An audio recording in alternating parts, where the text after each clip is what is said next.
കർത്താവിൻ്റെ വിലയേറിയ നാമത്തിന് മഹത്വമുണ്ടാകട്ടെ. ഇന്ന് സന്ധ്യയിലും നമുക്കൊന്നിച്ചു കൂടുവാൻ ദൈവം സാഹചര്യം ഒരുക്കിയതോർത്ത് നന്ദി പറയുന്നു. കഴിഞ്ഞ സന്ധ്യയിൽ നമ്മൾ കൂടി ദൈവവചനം ധ്യാനിപ്പാനായിട്ട് ആരംഭിച്ചു. വളരെ താല്പര്യത്തോടെ സഹോദരി സഹോദരന്മാർ ആ വിഷയം ശ്രദ്ധിക്കുകയും എന്നോട് സംശയം ചോദിച്ചവരുമുണ്ട്. ഇന്ന് രാത്രിയിൽ അതിൻ്റെ ബാക്കി കാര്യങ്ങൾ സംശയങ്ങളുള്ളത് മാറ്റാം എന്ന് കരുതുകയുണ്ടായി. നിങ്ങളുടെ മനസ്സിൽ എന്തെങ്കിലും സംശയമുണ്ടെങ്കിൽ ചോദിക്കാം, ഇല്ലെങ്കിൽ ഞാൻ തന്നെ ആ സംശയം ക്ലാരിഫൈ ചെയ്ത് മുന്നോട്ട് പോയിക്കൊള്ളാം. നമുക്ക് ഇനിയുള്ള സമയം ഒട്ടും കളയാതെ ദൈവവചന ശുശ്രൂഷയിലേക്ക് പ്രവേശിക്കാം. വിശ്വാസികളുടെ അക്കൗണ്ടബിലിറ്റി അല്ലെങ്കിൽ ന്യായവിധിയെക്കുറിച്ചാണ് നമ്മൾ ഊന്നി ശ്രദ്ധിച്ചത്. നമ്മൾ പരിശോധിക്കുകയുണ്ടായി, എല്ലാ മനുഷ്യരും രക്ഷിക്കപ്പെട്ടവനാണെങ്കിലും രക്ഷിക്കപ്പെടാത്തവനാണെങ്കിലും ഈസ് അക്കൗണ്ടബിൾ ടു ഗോഡ്, ദൈവത്തോട് കണക്ക് കൊടുക്കേണ്ടതാണ്. നമ്മൾ കണ്ടു, ഒരവിശ്വാസി വെള്ളസിംഹാസനത്തിന് മുന്നിൽ ന്യായം അവൻ്റെ ജീവിത കണക്കുകൾ കൊടുക്കുമ്പോൾ, ഒരു വിശ്വാസിയെ സംബന്ധിച്ച് ക്രിസ്തുവിൻ്റെ ന്യായാസനത്തിന് മുമ്പിലാണ് അവൻ്റെ ജീവിത കണക്കുകളെ കൊടുക്കുന്നത്. നമ്മൾ കാണുകയുണ്ടായി, ഒരു വിശ്വാസിയുടെ ജീവിതത്തിൽ 3 വിധമായ ന്യായവിധി ഉണ്ട്. 3-fold judgment in the life of a believer. നമ്മളത് ശ്രദ്ധിക്കുകയുണ്ടായി. ഒന്ന്, ഒരു പാപി എന്ന നിലയിൽ ന്യായവിധി കഴിഞ്ഞുപോയി. There is no more judgment for those who are in Christ. ക്രിസ്തുവേശുള്ളവർക്ക് ഇനി ഒരു ശിക്ഷയില്ല. മറ്റു വിധത്തിൽ പറഞ്ഞാൽ ശിക്ഷിക്കുന്ന ശിക്ഷ ഇനിയില്ല. നമ്മളെ അനുഭവിക്കേണ്ട ശിക്ഷകളൊക്കെ നമ്മുടെ കർത്താവ് അനുഭവിക്കുകയായിരുന്നു. അതുകൊണ്ട് ഇനി നമുക്ക് ശിക്ഷിക്കുന്ന ഒരു ശിക്ഷയും ദൈവജനത്തെക്കുറിച്ചില്ല. അതുകൊണ്ട് നമ്മൾ കാണുകയുണ്ടായി, പാപികളെ സംബന്ധിച്ച് അവർക്ക് ഭാവിയിൽ ന്യായവിധിയുണ്ട്. അവർക്ക് ന്യായം വിധിക്കാനായിട്ട് ദൈവം ഒരു ദിവസം നിശ്ചയിച്ചിട്ടുണ്ട്. എന്നാൽ വിശ്വാസികൾക്ക് ഭാവിയിൽ ന്യായവിധി ഇല്ലാത്തത് കൊണ്ട് അവർ ഇന്ന് ദൈവത്തിൻ്റെ മക്കളാണ്. മക്കളെന്ന നിലയിൽ ഈ ലോകത്തിൽ ജീവിച്ചിരിക്കുമ്പോൾ നമ്മളെ പലവിധമായ ഡിസിപ്ലിനിലൂടെ, മറ്റു വിധത്തിൽ പറഞ്ഞാൽ ദൈവം നമ്മളെ ബാലശിക്ഷ കഴിച്ച് നമ്മളെ ഇവിടെ നിന്ന് തൻ്റെ സന്നിധിയിലേക്ക് ചേർക്കും. ഒരു അപ്പൻ മകനെ ശിക്ഷിക്കുന്ന പോലെ, അതാണ് എബ്രായലേഖനം 12-ാം അധ്യായത്തിൽ ഡീറ്റെയിൽ ആയിട്ട് പറഞ്ഞിരിക്കുന്നത്. ഒരപ്പൻ മകനെ ശിക്ഷിക്കുന്ന പോലെ സ്വർഗീയ പിതാവ് തൻ്റെ ജനത്തെ ശിക്ഷിച്ച് ഈ ലോകത്തിൽ നടത്തുന്നു. നാം വളരെ വ്യക്തമായി 12-ന്റെ 8-ാം വാക്യത്തിൽ കണ്ടു, അപ്പൻ ശിക്ഷിക്കാത്ത മകൻ എവിടെയുള്ളൂ? എല്ലാവരും പ്രാപിക്കുന്ന ബാലശിക്ഷ കൂടാതിരിക്കുന്നെങ്കിൽ നിങ്ങൾ മക്കളല്ല, നിങ്ങൾ കൗലടിയന്മാരാണ്. അപ്പോൾ ഒരു ദൈവ പൈതലിനെ സംബന്ധിച്ച് ദൈവം ഇടപെടും. ദൈവത്തിൻ്റെ പൈതൽ അല്ലെങ്കിൽ ദൈവം ഇടപെടത്തില്ല. അതുകൊണ്ടാണ് പാപികളെ ദൈവം ഇന്ന് ന്യായം വിധിക്കത്തില്ല. അവർക്ക് ന്യായം വിധിക്കാൻ ഒരു ദിവസമുണ്ട്. അതുകൊണ്ടാണ് പാപികൾ ഈ ലോകത്തിൽ വളരെ പ്രോസ്പെറസായി ജീവിക്കുന്നത്. 73-ാം സങ്കീർത്തനമൊക്കെ ആസാഫ് എഴുതുമ്പോൾ, ദുഷ്ടന്മാരുടെ സൗഖ്യം കണ്ടിട്ട് എനിക്ക് അഹങ്കാരികളോട് അസൂയ തോന്നി. എന്നാൽ അല്പം കൂടെ കഴിഞ്ഞപ്പോഴാണ് ആസാഫ് അത് തിരുത്തി രേഖപ്പെടുത്തുന്നത്. എന്ന് പറഞ്ഞാൽ അവർക്കൊന്നും പ്രയാസമില്ലല്ലോ, അവരിങ്ങനെയുള്ള വിഷയങ്ങളിലൊന്നും കടക്കുന്നില്ലല്ലോ. എൻ്റെ ജീവിതത്തിൽ എന്താണ് ഈ പ്രയാസങ്ങൾ, ഈ പ്രശ്നങ്ങളെന്ന് പലപ്പോഴും വിശ്വാസികൾ ചിന്തിക്കാറുണ്ട്. അത് നമ്മൾ ഓർക്കണം, സ്നേഹത്തിൻ്റെ കരമാണ്. നമ്മളെ സ്നേഹിക്കുന്നത് കൊണ്ട്, നമുക്ക് ഭാവിയിൽ ശിക്ഷയില്ലാത്തത് കൊണ്ട് നമ്മളെ ശുദ്ധീകരിച്ച് തന്നോട് നമ്മളെ അടുപ്പിച്ച് മുന്നോട്ട് കൊണ്ടുപോവുകയാണ്. നമ്മൾ ആമോസിൻ്റെ പുസ്തകം 4-ാം അധ്യായത്തിൽ നിന്ന് കാണുകയുണ്ടായി. വാക്യം വായിച്ചെന്ന് തോന്നില്ലേ? ആമോസിൻ്റെ പുസ്തകം 4-ാം അധ്യായത്തിൽ പല പ്രാവശ്യം ദൈവം പറയുന്നുണ്ട്, എന്നിട്ടും നിങ്ങൾ യഹോവയെങ്കിലേക്ക് തിരിഞ്ഞില്ല, എന്നിട്ടും നിങ്ങൾ യഹോവയെങ്കിലേക്ക് തിരിഞ്ഞില്ല, എന്നിട്ടും നിങ്ങൾ തിരിഞ്ഞില്ല. Yet you have not turn to me, yet you have not turn to me.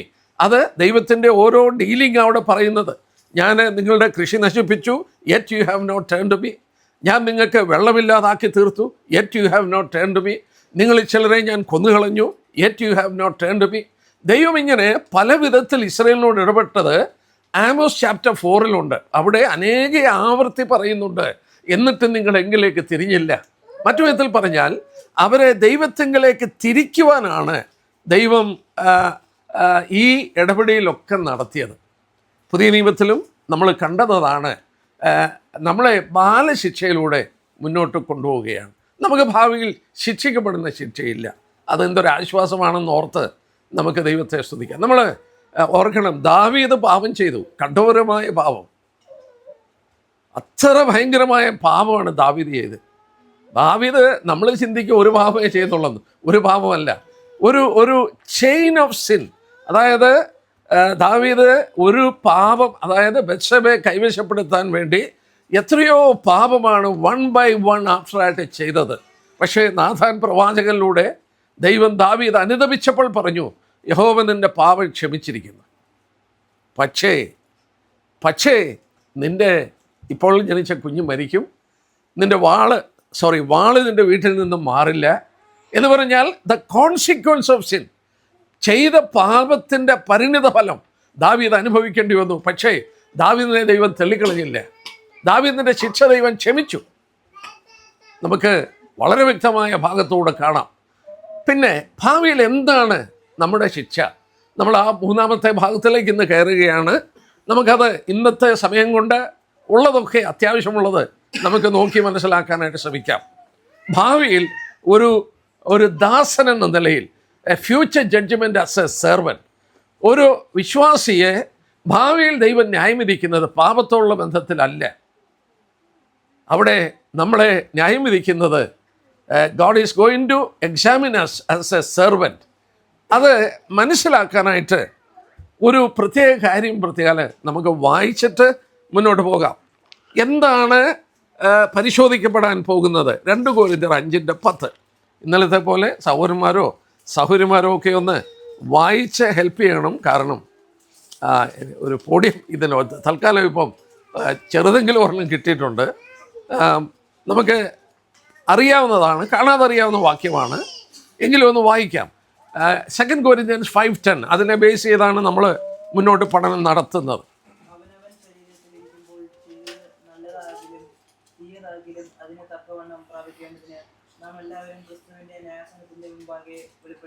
Yes, ഒരു വലിയ തെറ്റിദ്ധാരണയുണ്ട് നമ്മൾക്ക്. എന്താണെന്ന് ചോദിച്ചാൽ, ഈ പരിശോധിക്കപ്പെടാൻ പോകുന്നത് നമ്മൾ ചെയ്ത സുവിശേഷ പ്രവർത്തനങ്ങളാണെന്ന്. Absolutely wrong. സുവിശേഷ പ്രവർത്തനങ്ങൾ പരിശോധിക്കുന്ന അവിടെ പറഞ്ഞിട്ടില്ല. പിന്നെ അവിടെ എന്താ പറഞ്ഞിരിക്കുന്നത്? നമ്മൾ ശരീരത്തിൽ ഇരിക്കുമ്പോൾ ചെയ്തത്. Whatever you have done with this body when you are alive, that is accountable to God. നമുക്കതിൻ്റെ ഡീറ്റെയിലായിട്ട് നമുക്ക് അല്പകാര്യങ്ങൾ ശ്രദ്ധിക്കാം. കാരണം ഞാൻ ചിന്തിക്കുന്നു 2 കൊരിന്ത്യർ 5:10 വിശ്വാസികൾ ഏറ്റവും കൂടുതൽ തെറ്റിദ്ധരിച്ചിരിക്കുന്ന ഒരു വാക്യമെന്ന് ഞാൻ കരുതുന്നു. നമുക്ക് ആ തെറ്റിദ്ധാരണകൾ മാറ്റി എന്താണ് ദൈവവചനം പറയുന്നത് എന്നുള്ളത് പ്രത്യേകം നമുക്ക് ശ്രദ്ധിക്കാനായിട്ട് നോക്കാം. നമ്മൾ പ്രാരംഭമായിട്ടൊരു കാര്യം ഓർക്കുക. ദൈവം നമ്മളെ രക്ഷിക്കുമ്പോൾ ദൈവത്തിൻ്റെ മനസ്സിലൊരു ചിന്തയുണ്ട്. He had a purpose in saving us. അത് ദൈവസഭയിൽ ഊന്നി പഠിപ്പിക്കണം എന്ന് ദൈവവചനത്തിൽ പറഞ്ഞിട്ടുണ്ട്. സാധാരണ അത് പഠിപ്പിക്കാറില്ല. ദൈവസഭ ഇഗ്നോർ ചെയ്തിരിക്കുന്നൊരു പാർട്ടാണ്. എന്താണ് ദൈവത്തിൻ്റെ മനസ്സിലുണ്ടായിരുന്നത് നമ്മളെ രക്ഷിക്കുമ്പോൾ? നമുക്ക് നോക്കാം. Ephesians chapter 2. നമുക്ക് ഒരു അല്പസമയം, ഒരു 5-10 മിനിറ്റെങ്കിലും ആ ടോപ്പിക്കിനുള്ള ബന്ധത്തിൽ ചെലവഴിക്കേണ്ടി വരും. കാരണം അത് അത്ര പ്രാധാന്യതയുള്ളത് കൊണ്ടും ഇന്ന് വിശ്വാസികൾ അത് ഇഗ്നോർ ചെയ്തിരിക്കുന്നതുകൊണ്ടും നമുക്ക് ഒന്ന് നോക്കിയിട്ട് പോകാം. Ephesians chapter 2 versus 10.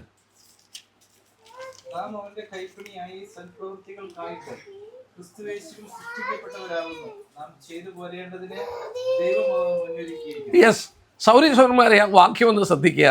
നാം അത് ചെയ്തു പോരേണ്ടതിന് ദൈവം അത് മുന്നൊരുക്കിയിരിക്കുന്നു. It was in the heart of God. ദൈവത്തിൻ്റെ മനസ്സിൽ ആ ചിന്തയുണ്ട്. എന്താ ചിന്ത? ഇവിടെ നമ്മൾ വായിക്കുന്നു, നമ്മെ കൈപ്പണിയാണ്. We are his workmanship, we are created in Christ Jesus. നമ്മളെ അവൻ്റെ കരവിരുതായി വീണ്ടും സൃഷ്ടിച്ചെടുത്തതാണ്. നമ്മളവിടെ വായിക്കുന്നതാണ്, നാം അവൻ്റെ കൈപ്പണിയാണ്. ഞാനതിൻ്റെ ഒരു ബ്യൂട്ടി അല്പം കൂടെ കഴിഞ്ഞിട്ട് ഞാൻ പറയാം.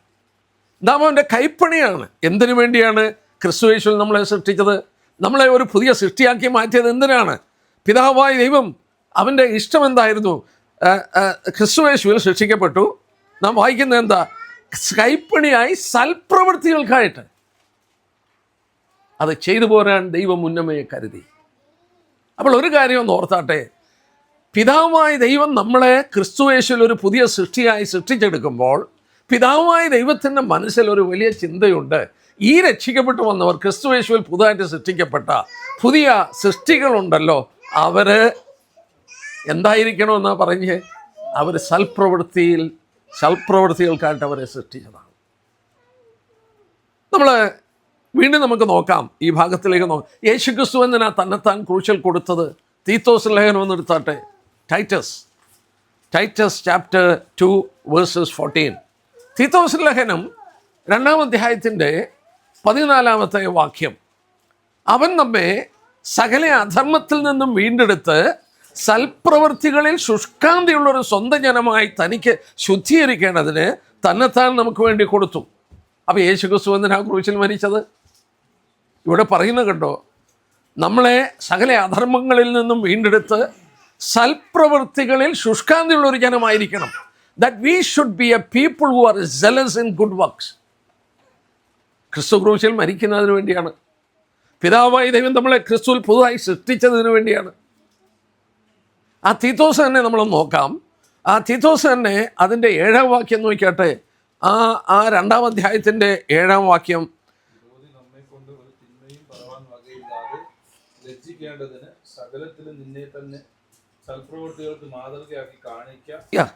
യാ 3-ാം അധ്യായത്തിൻ്റെ 8-ാം വാക്യം.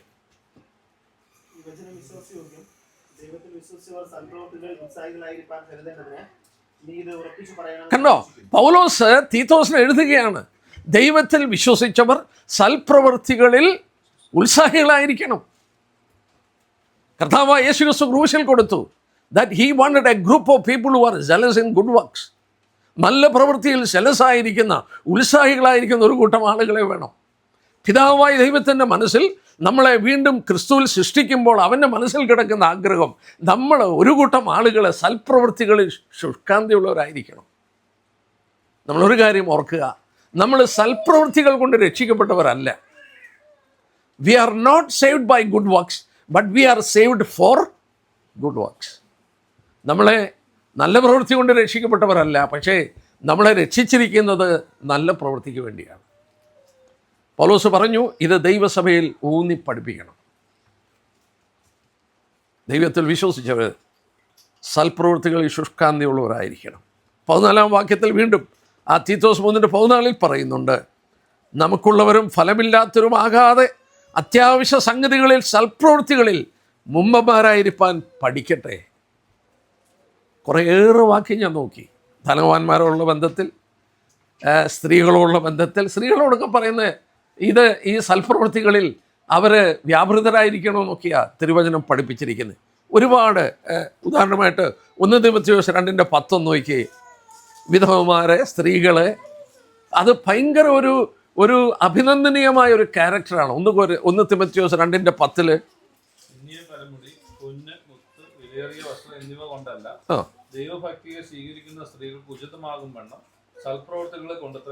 സൽപ്രവൃത്തികളെ കൊണ്ട് അലങ്കരിക്കണം. സഹോദരിമാരെ സൽപ്രവൃത്തി കൊണ്ട് അലങ്കരിക്കുന്നവരായിരിക്കണം. That should be their beauty.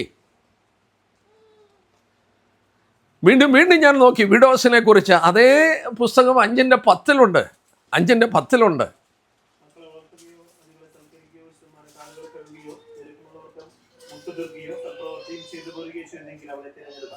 സൽപ്രവൃത്തി ചെയ്യുന്നവളാണെങ്കിൽ അവളെ തിരഞ്ഞെടുക്കാം. വിധവമാരെ, ആരെ സഭ ശുശ്രൂഷിക്കണം, അവരെ പോറ്റിപ്പുലർത്തണം. ഈ പ്രവൃത്തി ചെയ്യുന്നവരെ പ്രത്യേകം തിരഞ്ഞെടുക്കാൻ പറയുന്നു. ബാക്കി ഞാൻ വിടുകയാണ്. റിച്ചസ്, ധനവാന്മാരെ കുറിച്ച് പറയുന്നുണ്ട്. അത് 1 തിമോഥെയോസ് 6:17-19 വരെയുണ്ട്. ഇതെല്ലാം വായിക്കണ്ട.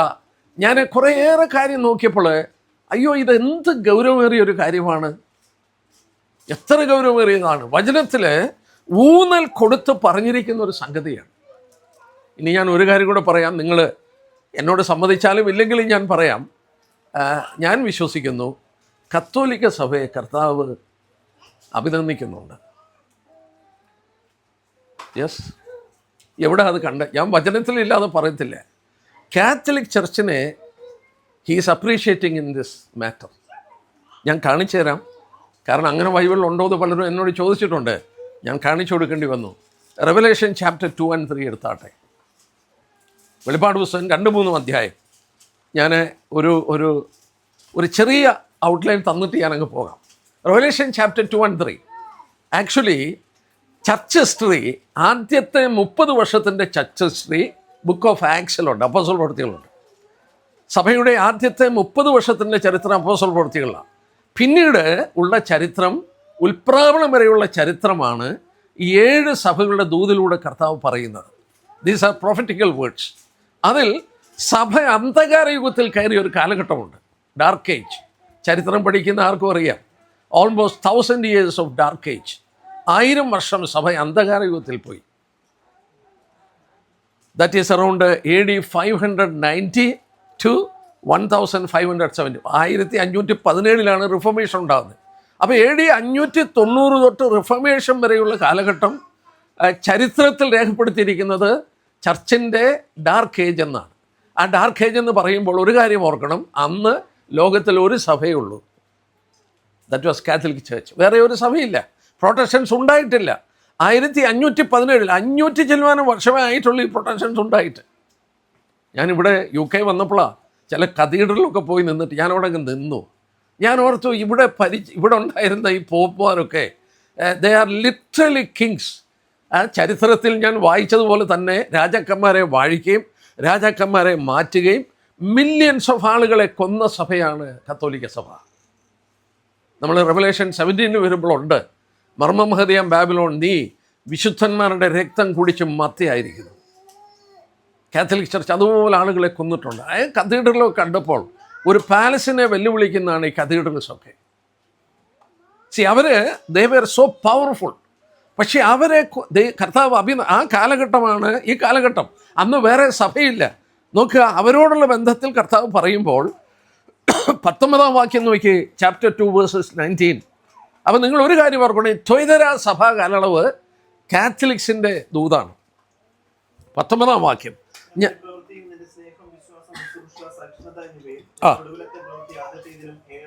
യെസ്, കർത്താവ് പറയുകയാണ്, your last work is more than the first. നിൻ്റെ ഒടുവിലത്തെ പ്രവൃത്തി ഉണ്ടല്ലോ, അത് ആദ്യത്തേതിലും ഏറിയതാണ്. എന്ന് പറഞ്ഞാൽ അതിൻ്റെ അർത്ഥം എന്നാ? They were increasing in good works. അല്ലേ? നിങ്ങൾ ചരിത്രം പഠിച്ചാൽ, ഞാൻ ഹിസ്റ്ററിയിൽ വളരെ താല്പര്യമുള്ള ആളാണ്. ചരിത്രം പഠിച്ചാൽ there was a time, ഈ സമയത്ത് യൂറോപ്പിലുള്ള ഓൾമോസ്റ്റ് എവറി ഓർഫനേജസ്, സ്കൂൾസ്, ഇതെല്ലാം നടത്തിയിരുന്നത് ഈ കാത്തലിക് മൊണാസ്ട്രീസ് ആയിരുന്നു. ആ ഹോസ്പിറ്റൽസ്, ഓർഫനേജസ്, സ്കൂൾസ്. നമ്മൾ മദർ തെരേസ ഇന്ത്യ ചെയ്ത് കണ്ടോ? ഹു കൺ ഡിലേറ്റ്? അവരുടെ പ്രവൃത്തി വർദ്ധിച്ചു വന്നിട്ടേ ഉള്ളൂ. പക്ഷേ അവരുടെ ധാരണ ഈ നല്ല പ്രവൃത്തി ചെയ്ത് രക്ഷിക്കപ്പെടാമെന്നാണ് അവരുടെ ധാരണ. പക്ഷേ കർത്താവിൻ്റെ ആഗ്രഹം എന്താ? രക്ഷിക്കപ്പെട്ടവർ വേണം ഇത് ചെയ്യാനായിട്ട്. ഞാൻ ഇവിടെ അത് ചൂണ്ടിക്കാണിച്ചെന്നേ ഉള്ളൂ, ഞാനത് വിടുകയാണ്. ഈ ചർച്ച ഒന്നുകൂടെ പറഞ്ഞിട്ട് ഞാൻ വിടാം, എടുക്കാനൊന്നും നമുക്ക് നേരമില്ല. ഈ ചർച്ച് ട്രിബുലേഷൻ പീരീഡിലും ഉണ്ടായിരിക്കും. റാപ്ചറിൽ സഭ എടുത്തുകൊള്ളപ്പെടുമ്പോൾ ഈ കാത്തലിക് ചർച്ച് ഇവിടെ ഉണ്ടായിരിക്കും. ഇവിടെ പ്രൂഫുണ്ട്, നോക്കിക്കട്ടെ. അതിൻ്റെ 22 വാക്യം നോക്കി, വേഴ്സ് 22.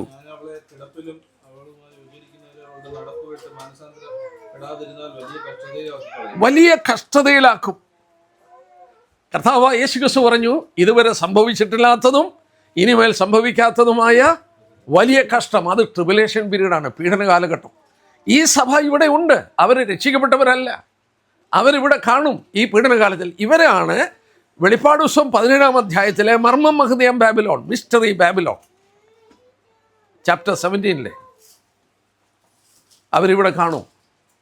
അപ്പോൾ ഈ മാനസാന്തരപ്പെടാത്ത, രക്ഷിക്കപ്പെടാത്തവരെ കർത്താവ് കൈവിടും എന്ന് ഉള്ളതിൻ്റെ ഡയറക്റ്റ് പ്രൂഫാണ് ഇവിടെ പറഞ്ഞിരിക്കുന്നത്. ഇനിയോ നമ്മുടെ വിഷയത്തിൽ നിൽക്കട്ടെ. ഇവരുടെ സൽപ്രവൃത്തികളിൽ വളരെ മുമ്പന്മാരായിക്കൊണ്ടിരുന്നതാണ്. എന്നാൽ ദൈവസഭയൊന്ന് നോക്കി, ദൈവസഭ കൂടി വരുവാണോ ഈ സൽപ്രവൃത്തിയിൽ കുറഞ്ഞു വരികയാണോ? ആ കർത്താവിൻ്റെ മനസ്സ് എന്തായിരുന്നെന്ന് ഓർത്താട്ടെ. ഞാനിത് പഠിക്കാൻ ശ്രമിച്ചുകൊണ്ടിരുന്നപ്പോഴാണ് ഡോക്ടർ H. ഐൻസ്റ്റൈൻ എന്ന് പറയുന്ന നമ്മൾ വളരെ ആദരിക്കുന്നൊരു പഴയൊരു ദൈവദാസനുണ്ട്. അദ്ദേഹം ഈ ഭാഗത്തെക്കുറിച്ച് പറഞ്ഞത് എൻ്റെ ശ്രദ്ധയിൽപ്പെട്ടു. അദ്ദേഹം പറഞ്ഞു, ഈ എഫേഷ്യൻസ് ചാപ്റ്റർ 2 verses 10 നാം അവൻ്റെ കൈപ്പണി, വി ആർ ഹിസ് വർക്ക്മെൻഷിപ്പ്. യേശുക്രിസ്തുവിൽ നമ്മളെ സൃഷ്ടിച്ചു. ഒറ്റ വാക്കാണ് ഗ്രീക്കിൽ, കാരണം പുതിയ നിയമം ഗ്രീക്കിലാണല്ലോ എഴുതിയത്. ഗ്രീക്കിൽ വി ആർ ഹിസ് വർക്ക്മെൻഷിപ്പ് എന്നുള്ള ആ ഇംഗ്ലീഷിലുള്ള 3-4 വേർഡ് ഗ്രീക്കിൽ ഒറ്റ വേർഡാണ്. ആ വേർഡ് പൊയ്മ എന്നുള്ള വേർഡാണ്, പൊയ്മ. അദ്ദേഹം പറഞ്ഞു ആ വേർഡ് പുതിയ നിയമത്തിൽ ഒരു പ്രാവശ്യം കൂടെ ഉപയോഗിച്ചിട്ടുള്ളൂ. അത് കാണുമ്പോഴാണ് അതിൻ്റെ ബ്യൂട്ടി. റോമൻസ് ചാപ്റ്റർ 1 വേഴ്സസ് 20 ഒന്ന് എടുത്താട്ടെ. റോമൻസ് ചാപ്റ്റർ 1 വേഴ്സസ് 20 ഒരു പ്രാവശ്യം കൂടെ ആ വേർഡ് യൂസ് ചെയ്തിട്ടുള്ളൂ. യെസ്.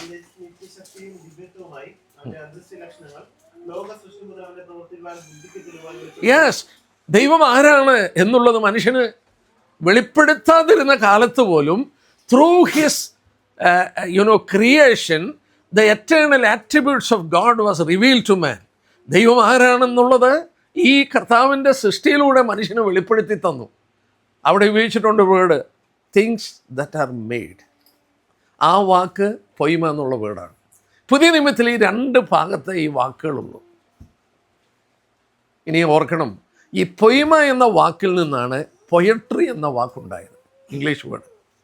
സോ ആ ദൈവദാസൻ ഇങ്ങനെ പറഞ്ഞു, God has got 2 poem in this world. ഞാനൊരു കവിത എഴുതാൻ ശ്രമിച്ചാൽ എന്നെക്കൊണ്ട് നടക്കുകയില്ല. നിങ്ങളൊന്ന് ശ്രമിച്ചു ചോദിക്കും, ഒരു കവിത എഴുതാമെന്ന്. We cannot. കാവ്യ മനോഭാവമുള്ളവർക്ക് കവിത എഴുതാനൊക്കത്തുള്ളൂ. നമ്മളവരെ അപ്രീഷിയേറ്റ് ചെയ്യണം. ക്ഷമിക്കണം, ഞാനങ്ങനെ സിനിമയൊന്നും കാണുന്ന ആളല്ല. കാണുന്നത് തെറ്റാണോ ശരിയാണോ എന്നൊന്നും അല്ല പറയുന്നത്. എനിക്കതിന് നേരമില്ല. സിനിമാ പ്രാന്തനായിരുന്നു. പക്ഷേ രക്ഷിക്കപ്പെട്ട ശേഷം എനിക്കത് കാണാനൊന്നും നേരമില്ല. പക്ഷേ ചിലപ്പോഴൊക്കെ ഇതിനകത്തൂടെയൊക്കെ പാട്ട് കേൾക്കാം. ഈ നമ്മുടെ മലയാളത്തിലെ ഫിലിം സോങ്സ് ഞാൻ അത്ഭുതപ്പെട്ടിട്ടുണ്ട്. ഇതിൻ്റെ ലിറിക്സും ഒക്കെ കേട്ടിട്ട് ഇവരൊക്കെ ഇങ്ങനെ എഴുതുമോ, എന്തോ ഒരു കഴിവാണ്. റിയലി അവരെ അപ്രീഷിയേറ്റ് ചെയ്യേണ്ട കഴിവാണ് അത്. അങ്ങനെയുള്ളവരൊക്കെയാണ് എഴുതുന്നത്. അവർക്ക് എഴുതാനൊക്കത്തുള്ളൂ, സാധാരണക്കാർക്ക് എഴുതാനൊക്കില്ല. നമ്മളൊന്ന് ആലോചിച്ച് നോക്കിയേ, ഈ കവിത വായിക്കുമ്പോൾ അത് എഴുതിയ മനുഷ്യൻ്റെ മനോഭാവം മനസ്സിലാക്കാൻ കഴിയും, അയാളെക്കുറിച്ച് പഠിക്കാൻ കഴിയും. So God has got 2 poem. One is his creation. ആ സൃഷ്ടിയിലൂടെ അവൻ ആരാണെന്ന് വെളിപ്പെടുത്തുമ്പോൾ his second poem is the people who have been created in Christ Jesus. യേശു ക്രിസ്തു സൃഷ്ടിച്ചവർ. അവരെങ്ങനെയാണ് ഇവൻ്റെ മഹത്വം വെളിപ്പെടുത്തുന്നത്? അവരുടെ നല്ല പ്രവൃത്തികളിലൂടെയാണ്. ഞാനൊരു കാര്യം പ്രത്യേകം കാണിക്കാം. നമ്മുടെ കർത്താവ് നമ്മോട് പറഞ്ഞു, നിങ്ങൾ ലോകത്തിൻ്റെ വെളിച്ചമാണ്. You are the light of the world. നിങ്ങളുടെ വെളിച്ചം മറ്റുള്ളവരിൽ പ്രകാശിക്കണം. ഈ വെളിച്ചം എന്ന് പറഞ്ഞാൽ എന്തുവാ? എടുത്ത മാത്യു ചാപ്റ്റർ 5. എന്താണ് ഈ വെളിച്ചം എന്ന് പറയുന്നത്? Mathew 5:14 and 16. You are the light of the world. ഇനി 16-ാം വാക്യം നോക്കി.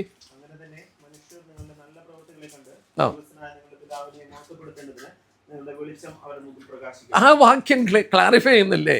ഈ നല്ല വെളിച്ചം എന്ന് പറയുന്നത് എന്തുവാ? നമ്മുടെ നല്ല പ്രവൃത്തിയാണ്. അങ്ങനെ നിങ്ങളുടെ നല്ല പ്രവൃത്തികളെ മനുഷ്യർ കണ്ടിട്ട് സ്വർഗസ്വനായ ദൈവത്തെ മഹത്വപ്പെടുത്തണം. So brothers, when God says that you are the light of the world, and the light is actually the good work of people. നമ്മൾ ആലോചിച്ച് നോക്കി. നമ്മുടെ കർത്താവിനെ കുറിച്ച് ഞാൻ എടുക്കുന്നില്ല, സമയം പോകും, കാരണം ഇതൊരു ഡീറ്റെയിൽ ടോപ്പിക്കാണ്. മാത്യു ചാപ്റ്റർ 4 നമ്മൾ വരുമ്പോൾ അതിൻ്റെ 13 തൊട്ടുള്ള വാക്യം വായിക്കുമ്പോൾ ഞാനങ്ങ് പറഞ്ഞു പോകാം. കർത്താവ് ഗലീലയിൽ നിന്ന് വാങ്ങിപ്പോയി സെബൂലൂൻ്റെയും നപ്താലിയുടെയും പ്രദേശത്തുകൂടെ നടന്നു. അവിടെ എഴുതിയിട്ടുണ്ട്, കടൽക്കരയിലും യോർദാൻ്റെ കരയിലും ജാതികളുടെ ഗലീലയിലും ഇങ്ങനെ ഇരുട്ടിലിരുന്ന ജനം വലിയൊരു വെളിച്ചം കണ്ടു. കർത്താവ് ആ സെബൂലൂൻ്റെയും നപ്താലിയുടെയും പ്രദേശത്തൊക്കെ നടന്നു പോയപ്പോൾ അവിടെ ഇരുന്ന ഇരുട്ടിലിരിക്കുന്ന ജനം വലിയ വെളിച്ചം കണ്ടു. അതെങ്ങനെ അവർ വെളിച്ചം കണ്ടേ? കർത്താവ് എന്തെങ്കിലും ഒരു ലൈറ്റ് കത്തിച്ചുകൊണ്ട് അതിലേ പോയതാണോ? അല്ല. The people who are in darkness saw a great light. See, when he was walking through this, selfish people, sinful people, his words and his deeds revealed, that good works to others, and they were able to look into their own life and understand how much they have failed in relation to that. And that was a light. ആ ഇരുട്ടിലിരുന്ന ജനം വെളിച്ചം കണ്ടു. നമ്മൾ മറ്റുള്ളവരോട് ഇടപെടുമ്പോൾ, നമ്മൾ മറ്റുള്ളവരോട് സംസാരിക്കുമ്പോൾ, നമ്മുടെ വാക്കുകൾ, പ്രവൃത്തികളൊക്കെ ഈ ദൈവത്തെ മഹത്വപ്പെടുത്തുവാൻ ഇടയാക്കേണ്ടതാണ്. നമ്മളെത്ര റെസ്പോൺസിബിൾ ആണെന്ന് നോക്കിയാട്ടെ. നമ്മൾ ചിന്തിച്ചുകൊണ്ടിരിക്കുന്നത് നമ്മളെക്കുറിച്ച് ന്യായം വിധിക്കുമ്പോൾ എന്താണ് ന്യായം വിധിക്കുന്നത്? നമ്മളിവിടെ കാണുകയായിരുന്നു. ഇനി നമുക്ക് 2 കൊരിന്ത്യർ 5:10 നോക്കാം. 2 Corinthians 5:10. നമുക്കിനിയും ആ വിഷയത്തിലേക്ക് വരാം. Why we were saved. We are God's epic poem. Every line of our life should be able to read by others that there is a poet who has created me. എന്നെ എഴുതിയ സൃഷ്ടിച്ചൊരു ഒരു ദൈവമുണ്ട്. ആ ദൈവത്തെ വെളിപ്പെടുത്തി കൊടുക്കണം എൻ്റെ ജീവിതത്തിലൂടെ. നമുക്ക് 2 കൊരിന്ത്യർ 5:10 അവനവൻ ശരീരത്തിൽ ഇരിക്കുമ്പോൾ ചെയ്തത്. ശരീരത്തിൽ ഇരിക്കുമ്പോൾ ചെയ്തത്. ആ ചെയ്തതെന്നുള്ള ഗ്രീക്ക് വാക്ക് പ്രാസോ എന്ന വാക്കാണ്. ഞാൻ ബൈബിൾ ഇച്ചിരി സീരിയസ് ആയിട്ടൊക്കെ പഠിക്കാൻ എനിക്ക് ഒരുപാട് ബുക്കുണ്ട്. ഞാൻ ഗ്രീക്ക് പഠിക്കാൻ ശ്രമിച്ചിട്ട് ഒരു സർട്ടൻ എക്ഷൻ കഴിഞ്ഞ് ഞാനെല്ലാം നിർത്തി. എനിക്കത് നടക്കുകയില്ല ഗ്രാമറൊക്കെ പഠിക്കാൻ. അങ്ങനെ ഒരുപാട് ന്യൂ ടെസ്റ്റ്മെൻറ്റ്, ഗ്രീക്ക്, ഇൻ്റർലീനിയസ് ബൈബിള്, അതിൻ്റെ ഡിക്ഷണറികളെ. നിങ്ങളുടെ ഇവിടെ ഇന്ന് ഞാൻ പോയ ബാത്തിലെ ഒരു വൈൻ എന്ന് പറയുന്ന ആളുണ്ട്, അവിടെ ഉണ്ടായിരുന്ന ബിലീവ്. അയാളുടെയൊക്കെ എക്സ്പോസിഷൻ ഈ ഗ്രീക്ക് ലാംഗ്വേജിനുള്ള ബന്ധത്തിൽ എന്ത് ഭയങ്കര. ആ പഴയ ബ്രദറുകാരൊക്കെ ഈ ഗ്രീക്ക് ലാംഗ്വേജിൽ പ്രാവീണ്യം നേടിയവരായിരുന്നു. ഇവിടെ ഈ ഉപയോഗിച്ചിരിക്കുന്ന ശരീരത്തിൽ ഇരിക്കുമ്പോൾ ചെയ്തതെന്ന് പറയുന്നത് നമ്മൾ തെറ്റിദ്ധാരണ മാറ്റണം. സുവിശേഷ പ്രവൃത്തിയല്ല. നോ, അവിടെ പറഞ്ഞിരിക്കുന്നത് രക്ഷിക്കപ്പെട്ട ദൈവജനം ശരീരം കൊണ്ട് എന്ത് ചെയ്യുന്നോ അതാണ് പരിശോധിക്കുന്നത്. ഞാൻ 2 വാക്യം വായിക്കാം. 1 കൊരിന്ത്യർ 10 31 വാക്യം വായിച്ചാട്ടെ. 1 കൊരിന്ത്യർ 10:31.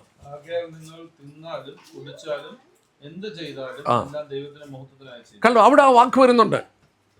അവനവൻ ശരീരത്തിലിരിക്കുമ്പോൾ ചെയ്തത്. നിങ്ങൾ എന്ത് ചെയ്താലും, തിന്നാലും കുടിച്ചാലും എന്ത് ചെയ്താലും അവൻ്റെ മഹത്വത്തിനായിരിക്കണം. ഒരു വാക്യം കൂടെ, കൊലോഷ്യൻസ് 3:17. കൊലോസ് ലേഖനം 3:17.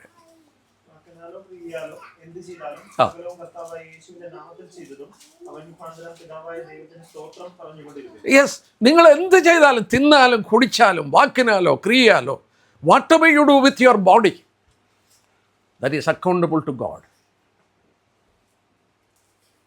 ഇതാണ് അവിടെ പരിശോധിക്കാൻ പോകുന്നത്. ഈ 2 കൊരിന്ത്യർ 5:10 വാക്യത്തിൽ സെക്കൻഡ് പാർട്ട് എന്ന് പറയുന്നത് one of the most misunderstood word in the scripture. വിശ്വാസികൾ, ബ്രദറുകാർ തന്നെ തെറ്റിദ്ധരിച്ചിരിക്കുന്ന ഒരു വാക്കാണ്. ഞാനതിൻ്റെ അർത്ഥം ഞാൻ മനസ്സിലാക്കി തരാനായിട്ട് ശ്രമിക്കുകയാണ്. 2 കൊരിന്ത്യർ 5:10 നോക്കിയാട്ടെ. പരിശോധിക്കുന്നത് എന്തുവാ പരിശോധിക്കുന്നത്? നല്ലതാണോ തീയതാണോ? ശ്രദ്ധിച്ചോ? 2 കൊരിന്ത്യർ 5:10.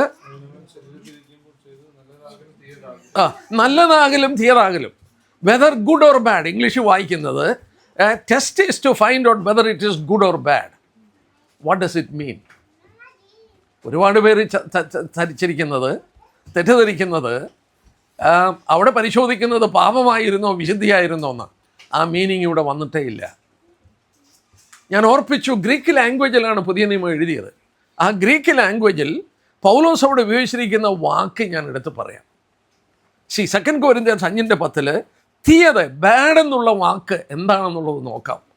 നിങ്ങൾ വേണമെങ്കിൽ ഗൂഗിൾ ചെയ്തോ ഒക്കെ കയറി നോക്കിയോ. ഇത് തീയത് ഇംഗ്ലീഷ് ബൈബിളിലെ ബാഡ് എന്നാണ്. ഈ ബാഡ് എന്നുള്ള വേർഡിന്, അതായത് പാപത്തെയൊക്കെ ചൂണ്ടിക്കാണിക്കുന്ന 2 വാക്കുണ്ട്.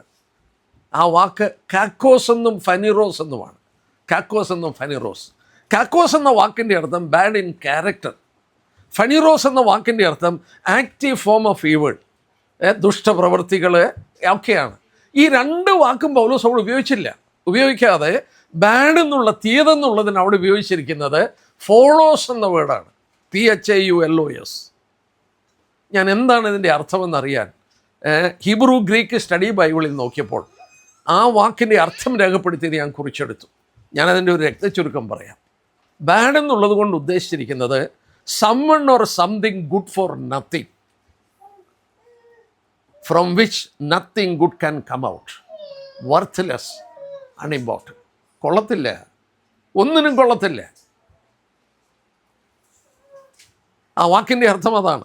someone or something good for nothing, worthless, unimportant. തീയതെന്നുള്ള വാക്കിൻ്റെ അർത്ഥം. എന്നാൽ നല്ലതെന്നുള്ള വാക്ക് ഗ്രീക്കിൽ വന്നിരിക്കുന്നത് അഗാത്തോസ് എന്ന. അഗാത്തോസ് എന്നുള്ള വേർഡിൻ്റെ അർത്ഥം പ്രോഫിറ്റബിൾ, ബെനവലൻ, കൊള്ളാം, ഗുഡ്. അപ്പം ഈ ജീവിതം കഴിഞ്ഞ് ക്രിസ്തുവിൻ്റെ നാശത്തിന് മുമ്പാകെ നമ്മുടെ ജീവിതം പരിശോധിക്കുമ്പോൾ, ജീവിതത്തെ പരിശോധിക്കുന്നത് എന്തിനാണെന്ന് ചോദിച്ചാൽ, whether it was worthless or whether it was worth for God. ഇത് ദൈവത്തിന് പ്രയോജനപ്പെട്ടോ ദൈവത്തിന് പ്രയോജനപ്പെട്ടില്ലയോ? എങ്ങനെയാണ് പ്രയോജനപ്പെടേണ്ടത്? സ്റ്റേജിൽ നിന്ന് പ്രസംഗിക്കുന്നതുകൊണ്ടാണോ? Bible study നടത്തുന്നതുകൊണ്ടാണോ? അല്ല. Whatever you do with your body. You may be a nurse, you may be a teacher, you may be a housewife, you may be a clerk in the office, or whatever you do with the body, there his name should be glorified. നമ്മുടെ ജീവിതം കൊണ്ട് ദൈവത്തിന് മഹത്വം ഉണ്ടാകണം. ഇല്ലെങ്കിൽ അതാണ് അവിടെ പരിശോധിക്കുന്നത്. ഈ ശരീരത്തിൽ ഇരിക്കുമ്പോൾ ചെയ്തത് നല്ലതാണോ തീയതാണോ എന്നവിടെ പരിശോധിക്കുകയാണ്. പൗലോസിൻ്റെ ജീവിതത്തിൽ പൗലോസിന് രക്ഷയെക്കുറിച്ചൊന്നും ഭയമില്ലായിരുന്നു. പക്ഷേ പൗലോസ് ഈ കാര്യം ഭയപ്പെട്ടു. പൗലോസ് ഇവിടെ പറയുന്നു 5:10, 2 കൊരിന്ത്യർ 5:10 പൗലോസ് പറഞ്ഞു, ശരീരത്തിലിരിക്കുമ്പോൾ 10 അവനവൻ ശരീരത്തിലിരിക്കുമ്പോൾ ചെയ്ത് നല്ലതാകലും തീയതാകലും തക്കവണ്ണം പ്രാപിക്കേണ്ടതിന് നാം എല്ലാവരും, ആ വേർഡ് നോക്കിയാട്ടെ, നാം എല്ലാവരും, including Paul was included in that. പൗലോസ് നിങ്ങളെല്ലാവരും എന്നല്ല പറഞ്ഞത്, നാം എല്ലാവരും. ഈ അപ്പോസ്തലന്മാർ പോലും കർത്താവിൻ്റെ ഈ ന്യായാസനത്തിന് മുന്നിൽ പരിശോധിക്കപ്പെടും. നാം എല്ലാവരും ക്രിസ്തുവിൻ്റെ ന്യായാസനം മുമ്പാകെ നിൽക്കേണ്ടതാണ്.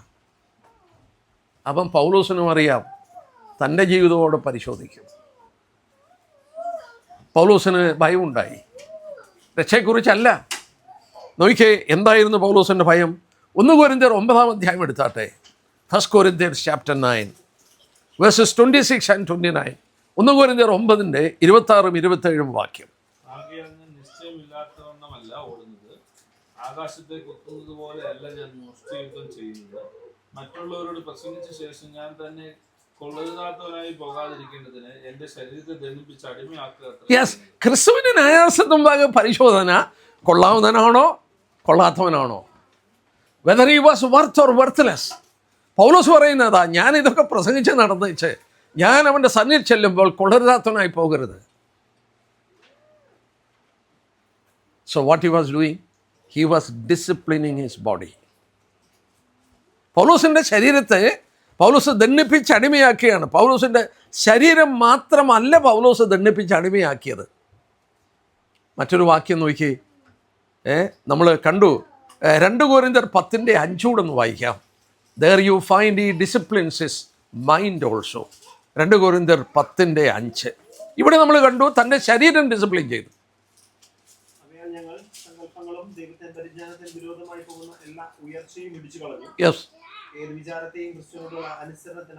നോക്കുക, എന്ത് വിചാരവും ക്രിസ്തുവിൻ്റെ അനുസരണത്തിന് വേണ്ടി പിടിച്ചടക്കുകയാണ്.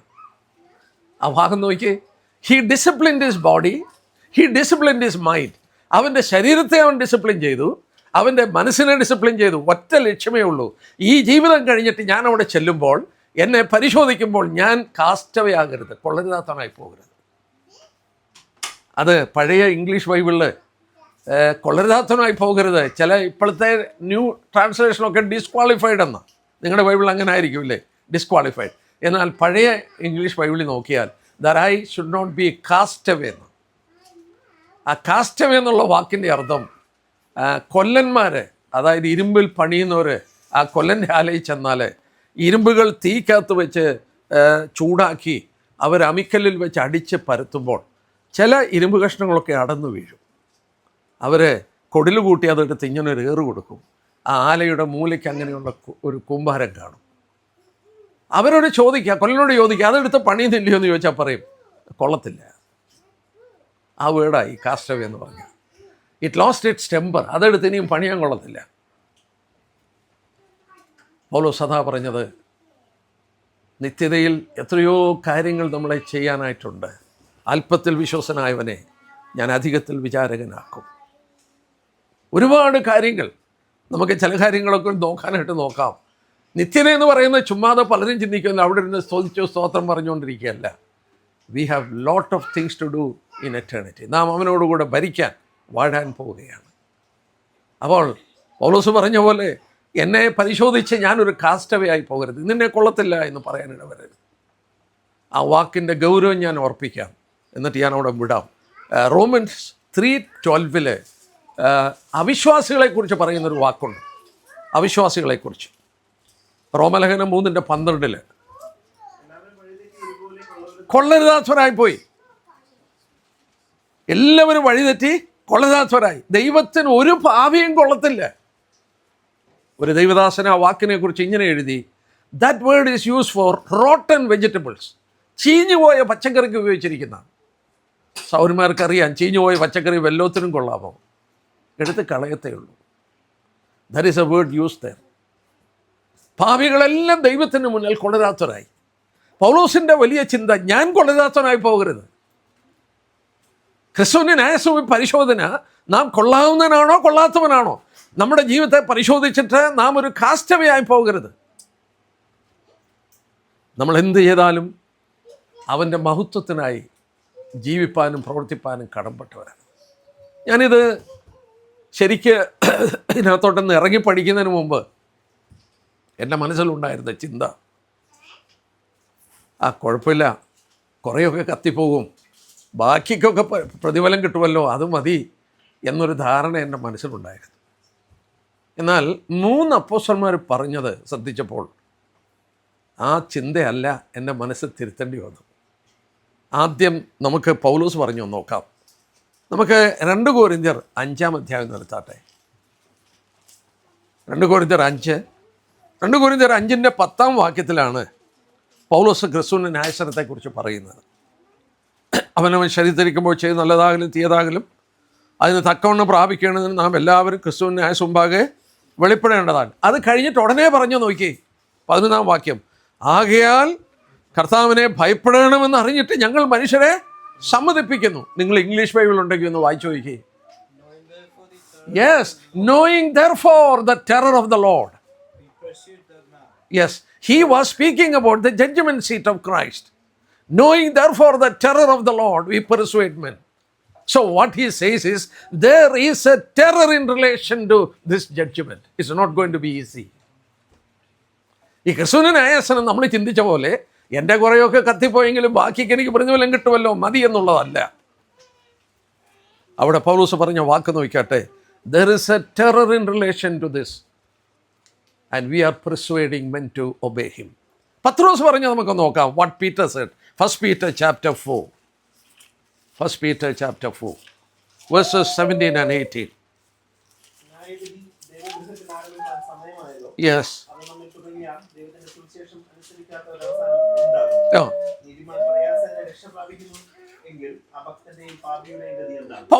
പത്രോസ് പാപികളുടെ ന്യായവിധിയുടെ ഗൗരവമായി പറയുന്നത്. ആ പാപികളുടെ ന്യായവിധിയുടെ ഗൗരവം പറയുന്നത് വളരെ വ്യക്തമായി നമ്മൾ 17-ാം വാക്യത്തിൽ വായിക്കുന്നു. ന്യായവിധിയെക്കുറിച്ചാണ് പറയുന്നത്. പക്ഷേ എങ്ങനെയാ പത്രോസ് രേഖപ്പെടുത്തുന്നത്?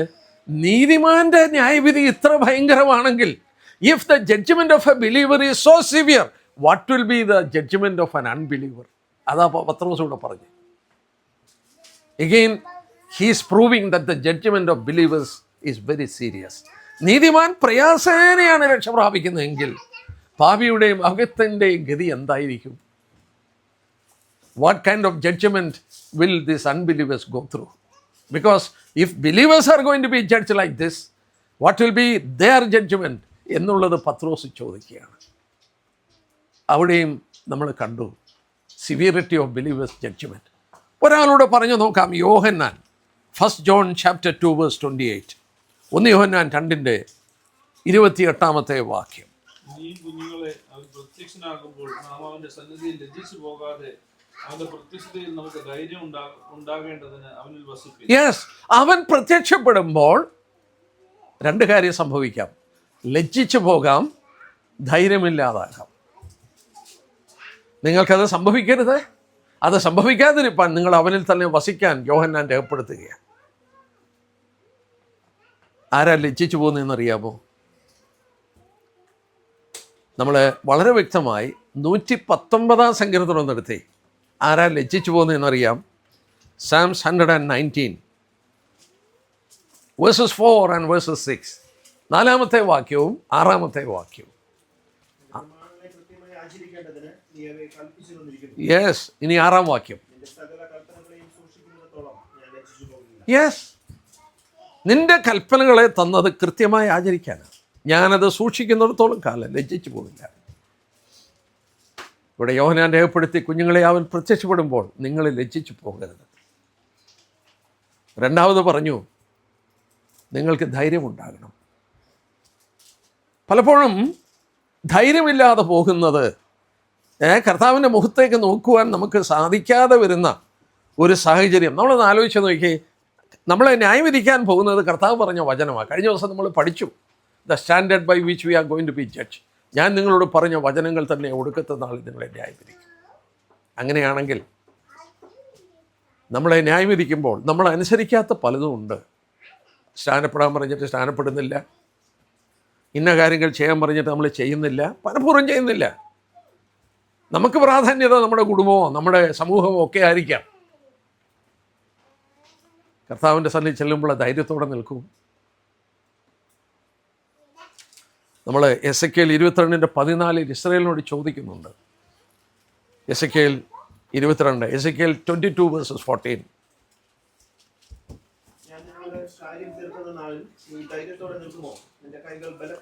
Oh, when I am going to deal with you, will your heart endure it or will your hand be strong?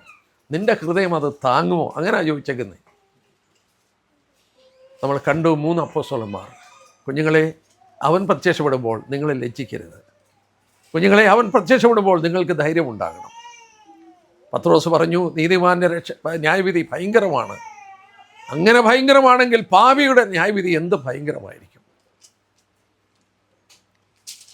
പൗലോസ് രേഖപ്പെടുത്തി, ആ ദിവസം ഒരു ടെററുണ്ട്. ഞങ്ങൾ ആ ഭയങ്കരത്വം മനസ്സിലാക്കി മനുഷ്യരെ സമ്മതിപ്പിക്കുകയാണ്. സൗരീശ്വരന്മാരെ, ക്രിസ്തുവിൻ്റെ ന്യായാസനം എളുപ്പമുള്ള കാര്യമല്ല. നമ്മളെ തന്നെ വളരെ കരുതി ജീവിക്കാം. സൗജന്യമായ രക്ഷ നൽകി, നമ്മളെ സൗജന്യമായി നീതീകരിച്ചു.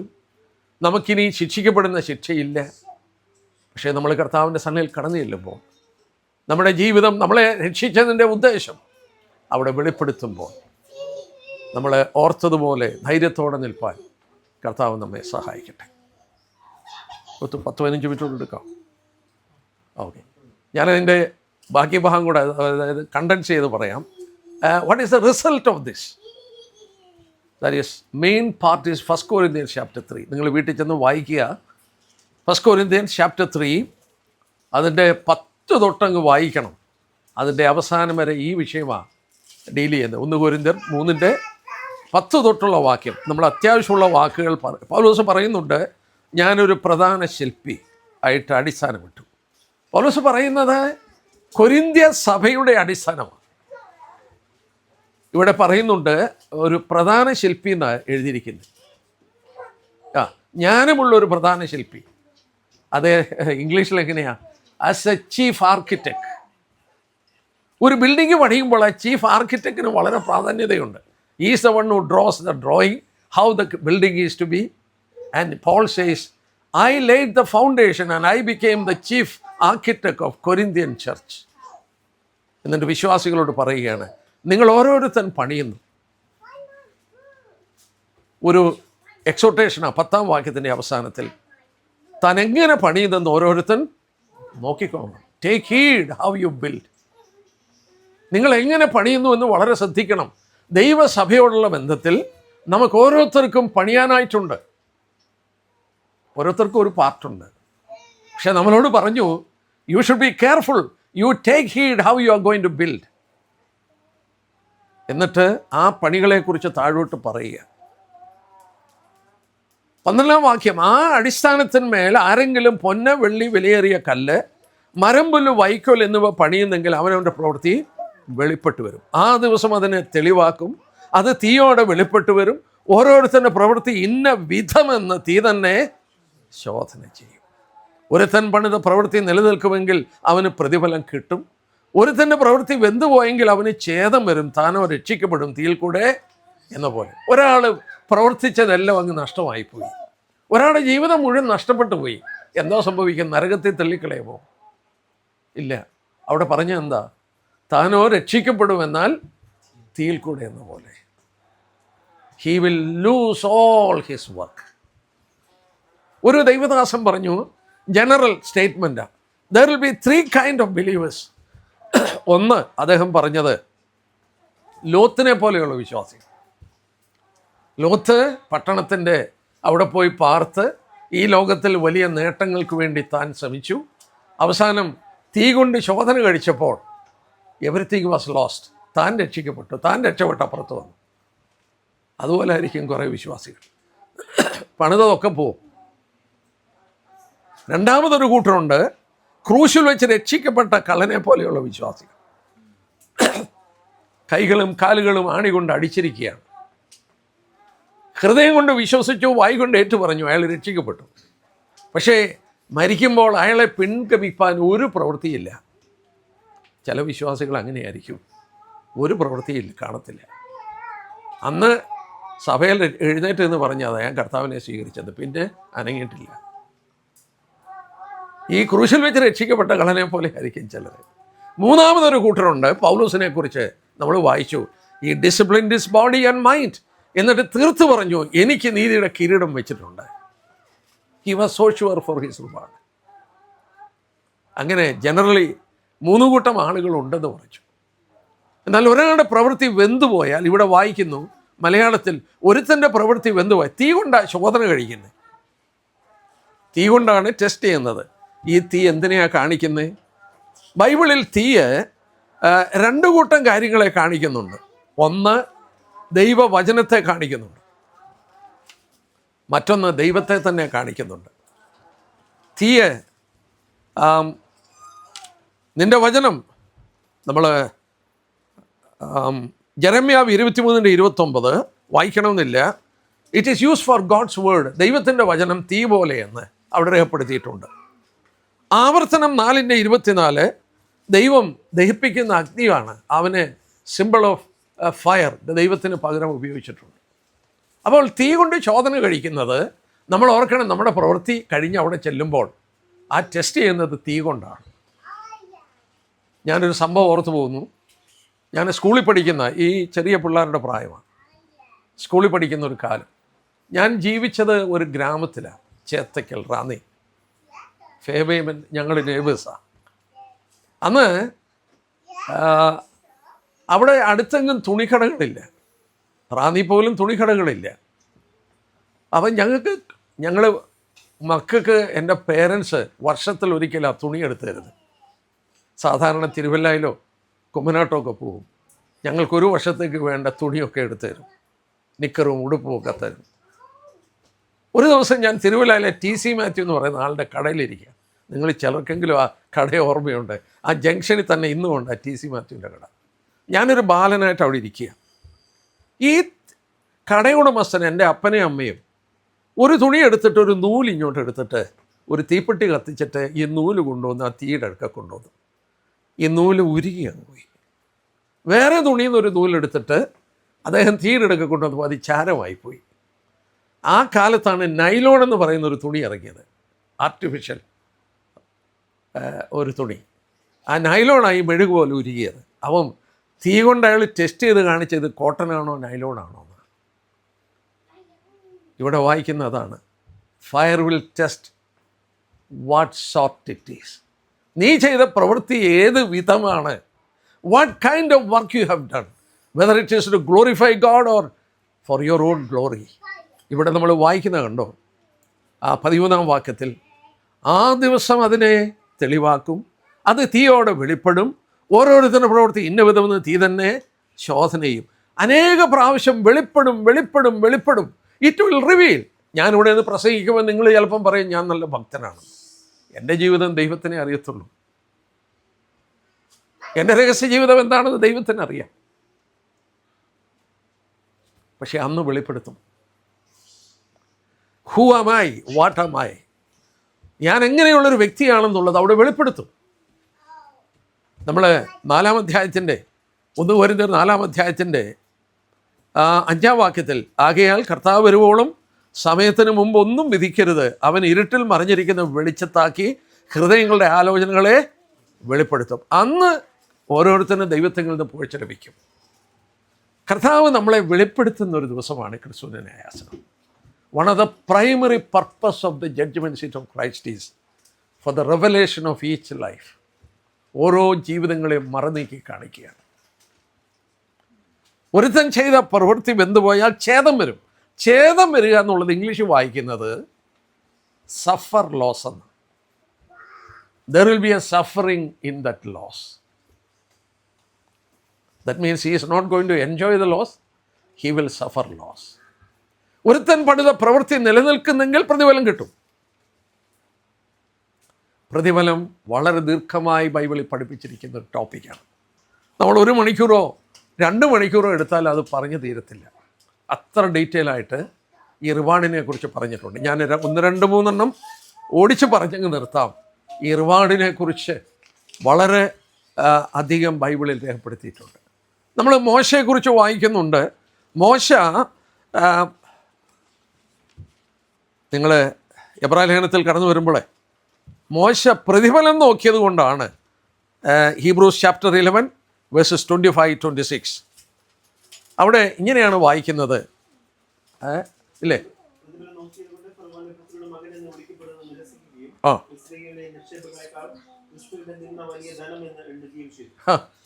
നമ്മൾ ഈജിപ്തിൽ ചെന്നാലേ ഈ കാര്യം മനസ്സിലാക്കുകയുള്ളൂ. മോശ ജീവിച്ചിരുന്ന കാലത്തെ ശവകുടീരങ്ങളുടെ മുകളിൽ, ശവങ്ങളുടെ മുകളിൽ പണിത് ഉയർത്തിയതാണ് പിരമിഡ്സ്. ഞാൻ ഈജിപ്തിൽ ഒരുപാട് പ്രാവശ്യം പോയിട്ടുണ്ട്. ഗീസ പിരമിഡ് എന്ന് പറയുന്ന ഒരു പിരമിഡുണ്ട്. അതിൻ്റെ ബേസ് എന്ന് പറയുന്ന 13 ഏക്കറാണ്. ഒരു രാജാവിനെ അടക്കിയിരിക്കുന്നതാണ് ഗീസ പിരമിഡ്. 13 ഏക്കർ ആ ചുവട്. അവിടെ നിന്നാണ് ഈ കല്ലുകൊണ്ട് പണിതിരിക്കുന്നത്. This is one of the wonders of the world. ഈ പിരമിഡിനകത്തുനിന്ന് എടുത്ത കുറേ സ്വർണം മ്യൂസിയത്തിൽ വെച്ചിട്ടുണ്ട്. ഈ ഫറവന്മാരെ മമ്മിയാക്കിയിട്ട് അടക്കിയത് ഗോൾഡൻ കോഫിൻസിലാണ്. ഒരു ശവപ്പെട്ടി അവിടെ ഞാൻ കണ്ടു, 110 മറ്റോ കിലോഗ്രാം ഗോൾഡ്. ഒരു ബോക്സ് 110 കിലോഗ്രാം. എന്തിനു പറയുന്നു? അവിടെ ഗോൾഡ്, ഈ മ്യൂസിയം, ഈജിപ്ഷ്യൻ മ്യൂസിയം നിറച്ച് സ്വർണമാണ്. ഈജിപ്തിലെ നിക്ഷേപങ്ങളെ വേണ്ടാന്ന് വെച്ചു.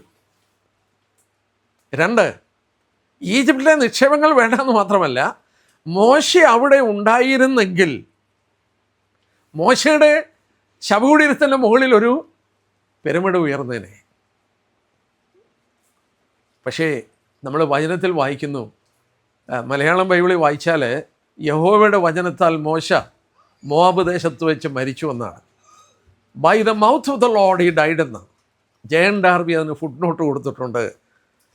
By the kiss of the lord he died. ദൈവം തൻ്റെ ദാസനെ കുനിഞ്ഞ് ചുംബിച്ച് മരിച്ചെന്ന്. എവിടെ അടക്കിയെന്നൊന്നും വെളിപ്പെടുത്തിയില്ല. Because that is not important. മോശ ഇതെല്ലാം വേണ്ടാന്ന് വെച്ചു. ദൈവജനത്തോടു കൂടെ നിന്ന സഹിച്ചുകൊണ്ട് ഈ പറഞ്ഞ മോശയ്ക്ക് വേൾഡ്ലി പ്ലഷർ, അന്നത്തെ കാലത്ത് എന്ത് വേണേലും കിട്ടും, കാരണം ഫറവോൻ്റെ പുത്രിയായിട്ട് ജീവിച്ചാൽ മതി. അതൊന്നും വേണ്ടാന്ന് വെച്ചു. ഒറ്റ കാര്യം, പ്രതിഫലം നോക്കിയുണ്ട്.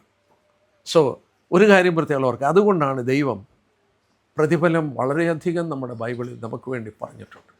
1, there will be difference in ranks. Many people think heaven is going to be a place of socialism. That is not the Bible teaches. ഞാൻ പറയുന്ന വാക്യം ഞാൻ 1-2 അല്പം മിനിറ്റ് 5 മിനിറ്റോട് എടുത്തങ്ങ് നിർത്തിയേക്കാം. നിങ്ങൾ you turn with me to Matthew chapter 5. Matthew chapter 5 verses 19. Matthew chapter 5 verses 19.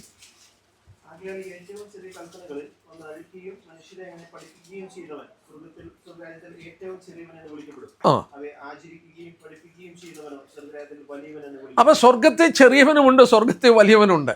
ഈ ചെറിയവൻ ആരാ? ഈ ദൈവവചനത്തിൽ ഏറ്റവും ചെറിയത് അഴിച്ച് അങ്ങനെ പഠിപ്പിച്ചാൽ. എന്നാൽ അവരെ ആചരിക്കുകയും പഠിപ്പിക്കുകയും ചെയ്യുന്നവൻ സ്വർഗരാജ്യത്തിൽ വലിയവനെന്ന് വിളിക്കപ്പെടും. ഒന്നുകൂടെ നോക്കിയേ ബ്രദറെ, മാത്യു 18:4 ഒന്ന് നോക്കിയേ. മാത്യു 18:4. 18:4.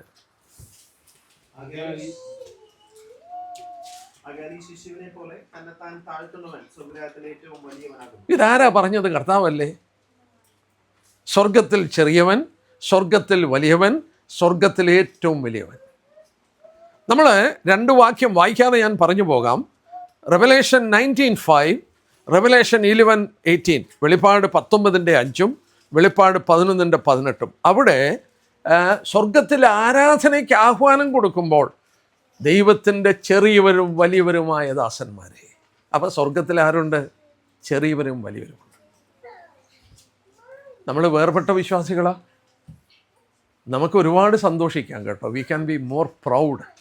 കാരണം നമ്മുടെ അപ്പന്മാർ നമ്മളെ പഠിപ്പിച്ച പോലെ we will not compromise in even small things. എൻ്റെ ഈ ഏറ്റവും ചെറിയ കൽപ്പനകളൊന്ന് അഴിക്ക് പഠിപ്പിച്ചാൽ ചെറിയവൻ, അവയെ ആചരിക്കുകയും പഠിപ്പിക്കുകയും ചെയ്യുന്നവൻ സുഹൃതത്തിൽ വലിയവൻ. So you can understand the importance of doctrine. എന്തുകൊണ്ടാണ് ബ്രദറുകാരനായിട്ട് ജീവിക്കേണ്ടത്? There will be difference in your rewards. Another reward, 1 Corinthians 15:41. ഇത് പ്രസംഗിക്കാൻ എനിക്ക് ആദ്യം വെച്ചൊരു മടിയായിരുന്നു. പിന്നീട് ഞാൻ നമ്മുടെ പിതാക്കന്മാരുടെ എഴുത്തുകൾ എടുത്ത് നോക്കി കൺഫേം ചെയ്തിട്ടാണ് പിന്നെ ഞാൻ പ്രസംഗിക്കുന്നത്. 1 Corinthians 15:41. യെസ്.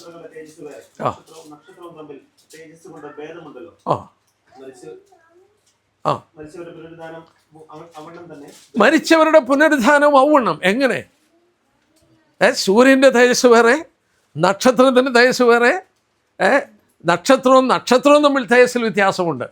നമുക്ക് നിറത്തിനൊക്കെ വ്യത്യാസമുണ്ട്. ഇവിടുത്തെ നിങ്ങളുടെ ഇംഗ്ലീഷുകാർക്കൊക്കെ വെള്ള നിറമാണ്. അതൊരു ബ്യൂട്ടിയുള്ള നിറമൊന്നുമല്ല. ഞാൻ ഒരു അമേരിക്കൻ കമ്പനി വർക്ക് ചെയ്തു. ഒരുപാട് നാഷണൽസുമായിട്ട് വർക്ക് ചെയ്ത ഈ ജോർഡാനിയൻസും സിറിയൻസിൻ്റെ കൂടെ വർക്ക് ചെയ്തില്ല. ജോർഡാനിയൻസിൻ്റെ കൂടെ അവരുടെ നിറം കണ്ട ഈ കവിളൊക്കെ എൻ്റെ പിങ്ക് കളറാണ്.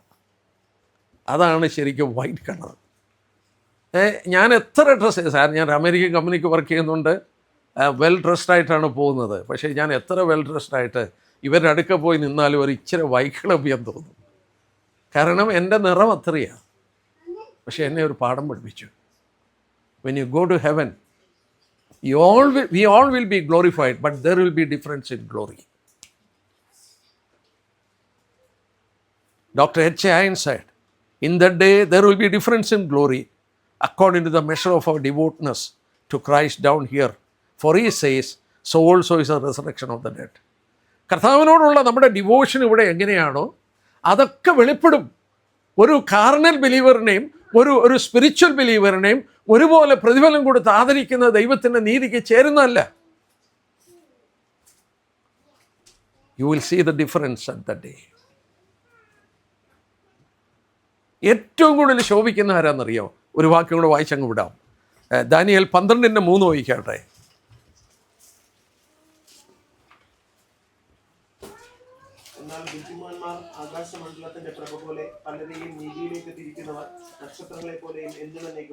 കണ്ടോ, അനേകരെ നീതിയിലേക്ക് തിരിക്കുന്നവർ നക്ഷത്രങ്ങളെ പോലെ ശോഭിക്കും. ഞാനിങ്ങനെ പറയാറുണ്ട്, ഈ ലോകത്തിൽ നക്ഷത്രങ്ങളുണ്ട്. ഫിലിം സ്റ്റാർസ്, സ്പോർട്സ് സ്റ്റാർസ് അല്ലേ, അവരൊക്കെ ജനങ്ങളുടെ ഇടയിൽ ഇങ്ങനെ തിളങ്ങുക. പക്ഷേ that's only for a short period. പക്ഷേ we are going to be heavenly stars. സ്വർഗീയ നക്ഷത്രങ്ങൾ, എന്നും തിളങ്ങുന്ന സ്വർഗീയ നക്ഷത്രങ്ങൾ. കർത്താവ് നമ്മെ സഹായിക്കട്ടെ. പിന്നീട് ഒരു കാര്യം കൂടെയുണ്ട്, പക്ഷേ അത് എടുക്കാൻ നിവൃത്തിയില്ല. കിരീടങ്ങൾ പ്രതിഫലമായിട്ട് പറഞ്ഞിട്ടുണ്ട്. കിരീടങ്ങൾ, ആ കിരീടങ്ങളെക്കുറിച്ച് പഠിക്കുമ്പോൾ ക്രിസ്തുവിൻ്റെ ശിരസിൽ അനേക കിരീടങ്ങളുണ്ട്. ആ കിരീടത്തിന് പറഞ്ഞിരിക്കുന്നത് ഡിയാഡം എന്ന വേർഡാണ്. ഡിയാഡം, റോയൽ ക്രൗൺ. എനിക്കും നിങ്ങൾക്കും പ്രതിഫലമായി പറഞ്ഞിരിക്കുന്നത് സ്റ്റെഫാനോസ്, വിക്ടേഴ്സ് ക്രൗൺ. നമുക്ക് ലഭിക്കാൻ പോകുന്നത് വിക്ടേഴ്സ് ക്രൗൺ. കർത്താവിൻ്റെ ശിരസിൽ രാജകീയ കിരീടമാണ്. നമുക്ക് വിക്ടേഴ്സ് ക്രൗൺ എന്ന് പറയുമ്പോൾ we have a fight to fight, we have a race to run. നമ്മളങ്ങനെ ജയിച്ചു വരുമ്പോൾ നമുക്ക് കിട്ടുന്നതാണ് ഈ പ്രതിഫലങ്ങൾ. ഇത് കിട്ടണമെങ്കിൽ 2 റൂള് പ്രത്യേകം എടുത്ത് പറയുന്നുണ്ട്. അതുകൂടെ പറഞ്ഞ് നിർത്തുകയാണ്. Revelation chapter 3 verse 11. Revelation chapter 3 verse 11. ഞാൻ വേഗം വരുന്നു, നിന്റെ കിരീടം ആരും എടുക്കാതിരിക്കും, നിനക്കുള്ളത് പിടിച്ചുകൊള്ളുക. നിന്റെ കിരീടം മറ്റൊരുത്തൻ എടുക്കാതിരിപ്പാൻ നിനക്കുള്ളത് പിടിക്കണം. Hold fast that no one will take your crown. ക്രൗൺസിനെ കുറിച്ച് പഠിക്കുമ്പോൾ ക്രൗൺസ് ഉണ്ടാക്കി വച്ചിരിക്കുക, ഉണ്ടാക്കാൻ പോവുകയല്ല. പൗലോസ് പറയുന്നുണ്ട്, എനിക്ക് മാത്രമല്ല അവൻ്റെ പ്രത്യക്ഷത്തിൽ പ്രിയം വെച്ചവർക്കും കിരീടങ്ങൾ ഉണ്ടാക്കി വച്ചിരിക്കുക. കിരീടങ്ങൾ പ്രതിഫലമാണ്. ഞാൻ കർത്താവിനെ സേവിക്കാൻ വിളിക്കപ്പെട്ടവനാണ്. ഞാൻ ചില ശുശ്രൂഷ ചെയ്യാൻ കർത്താവ് വിളിച്ചിരിക്കുക. എനിക്കത് ചെയ്യാൻ മനസ്സില്ല. എന്തിനാ ഞാനിതൊക്കെ കഷ്ടപ്പെടുന്നത്?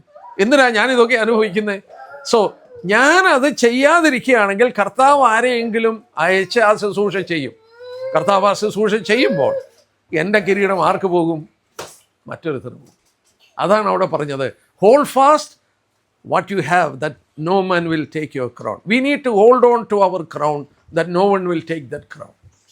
നമ്മുടെ കിരീടം മറ്റൊരുത്തൻ എടുത്തുകൊണ്ട് പോകാതെ നമുക്കുള്ളത് പിടിക്കണം, നമ്മുടെ ശുശ്രൂഷ ചെയ്യണം. ഒരു വാക്യം കൂടെ വായിച്ച് ഞാൻ നിർത്തുന്നു. 2 തിമോഥെയോസ് 2-ാം അധ്യായത്തിൻ്റെ 5-ാം വാക്യം. 2 തിമോഥെയോസ് 2:5. Yeah, even if he strives, unless he strives lawfully, he will not be crowned. ഏത് കളിക്കും there are laws. ക്രിസ്ത്യൻ ലൈഫിൻ്റെ ലോ ആണ് ഡോക്ട്രിൻ. ആ ഡോക്ട്രിൻ കീപ്പ് ചെയ്യുന്നില്ലെങ്കിൽ പ്രതിഫലമില്ല. കർത്താവ് നമ്മെ സഹായിക്കട്ടെ. 5 കിരീടങ്ങൾ പറഞ്ഞിട്ടുണ്ട്. ഓരോ ശുശ്രൂഷകൾക്കും ലഭിക്കുന്ന 5 തരമായ കിരീടങ്ങൾ സൗരന്മാർ എഴുതിയെടുക്കുന്നെങ്കിൽ അതുകൂടെ പറഞ്ഞ് ഞാൻ ഡീറ്റെയിൽ ആയിട്ട് പറയുന്നില്ല, പറയാം. 1, വാടാത്ത കിരീടം, ഇൻകറപ്റ്റബിൾ ക്രൗൺ. 1 കൊരിന്ത്യർ 9:23-27 വരെ. 1 കൊരിന്ത്യർ 9:23-27 വരെ. വാടാത്ത കിരീടം സുവിശേഷത്തിൽ ഒരു പങ്കാളിത്തം വഹിക്കുന്നവർക്ക് വേണ്ടി. 2, പ്രശംസാ കിരീടം, ക്രൗൺ ഓഫ് റിജോയ്സിങ്, ആത്മാക്കളെ നേടുന്നവർക്ക് വേണ്ടി. നിങ്ങളാണ് കർത്താവിൻ്റെ സന്നിധിയിലെ പ്രശംസ. പൗലോസ് പറയുന്നുണ്ട് തെസ്സലോനിക്കരെ നോക്കി. 1 Thessalonians chapter 2 verses 19-20. 1 Thessalonians 1 Thessalonians 2:19-20. Philippians chapter 4 verse 1. Second crown. 3-ാമത്തെ ക്രൗണ്, ക്രൗൺ ഓഫ് റൈച്ചസ്നെസ്, നീതിയുടെ കിരീടം. ക്രൗൺ ഓഫ് റൈച്ചസ്നെസ്, നീതിയുടെ കിരീടം. ജെയിംസ് നീതിയുടെ കിരീടം. 2 Timothy 4:7-8. 2 Timothy 4:7-8. നീതിയുടെ കിരീടം ആർക്കാണ്? അവൻ്റെ പ്രത്യക്ഷതയിൽ പ്രിയം വെച്ചവർക്കാണ്. Those who love his appearing. 4-ാമത്തെ കിരീടം, ജീവകിരീടം, crown of life, martyrs crown. Crown of life, പരീക്ഷകൾ സഹിക്കുകയും കർത്താവിന് വേണ്ടി മരിക്കുകയും ചെയ്യുന്നവർ. James chapter 1:12. യാക്കോബ് 1:12. റെവലേഷൻ 2:10. വെളിപ്പാട് 2:10. യാക്കോബ് 1:12. വെളിപ്പാട് 2:10. 5-ാമത് തേജസ്സിൻ്റെ കിരീടം, ക്രൗൺ ഓഫ് ഗ്ലോറി. 1 Peter 5:4. 1 പത്രോസ് 5:4. Crown of glory. ഞാൻ നിർത്തട്ടെ. കർത്താവ് മടങ്ങി വരുമ്പോൾ അവൻ്റെ ശിരസിൽ അനേക കിരീടമുണ്ട്. അവൻ്റെ കാന്തയുടെ ശിരസിൽ ആ കിരീടം, അവൾ രാജ്ഞിയാണ്. അവളുടെ ശിരസിൽ കിരീടങ്ങൾ കാണുവാൻ കർത്താവ് ആഗ്രഹിക്കുന്നുണ്ട്. എങ്ങനെ കിരീടം പ്രാപിക്കണം, ഏതൊക്കെയാണ് കിരീടങ്ങൾ എന്നുള്ളത് വെളിപ്പെടുത്തിയിരിക്കുകയാണ്. മോശ പ്രതിഫലം നോക്കിയപ്പോൾ പലതും വേണ്ടാന്ന് വെച്ചു. നമ്മുടെ ജീവിതത്തിലും ഒരു വില കൊടുക്കേണ്ടതായിട്ടുണ്ട്. കർത്താവ് നമ്മെ സഹായിക്കട്ടെ. അവൻ്റെ വലിയ നാമം മഹത്വപ്പെടുമാറാകട്ടെ. ആമേൻ.